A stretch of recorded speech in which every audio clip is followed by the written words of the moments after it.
Tamil factory channel உங்களை அன்புடன் வரவேற்கிறது. அடுத்தடுத்த வீடியோக்களை காண சப்ஸ்கிரைப் பட்டனை அழுத்தவும். பாலா இயக்கத்தில் உருவாக இருக்கக்கூடிய புதிய படத்தில் ஜோதிகா கதாநாயகியாக நடிக்க இருக்காங்க. அந்த படத்தில் ஜிவி பிரகாஷ்குமார் கதாநாயகனாக ஒப்பந்தம் செய்யப்பட்டிருக்காரு. ஜோதிகாவை விட ஜிவி பிரகாஷ்குமார் வயசில் ரொம்ப சின்னவர். அதாவது 1978 பிறந்த ஜோதிகாவுக்கு தற்போது 38 வயசு. 1987 பிறந்த ஜிவி பிரகாஷ்குமாருக்கோ 29 வயசு தான் ஆகுது. இருவருக்கும் ஏறக்குறைய 9 வருஷங்கள் வித்தியாசம்.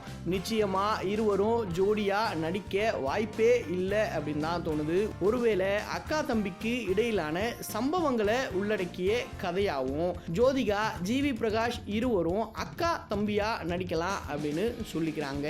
இது போன்ற சுவாரஸ்யமான சினிமா செய்திகளை தெரிஞ்சுக்கிறதுக்கு தமிழ் ஃபேக்டரி சேனலை சப்ஸ்கிரைப் பண்ணுங்க. நன்றி.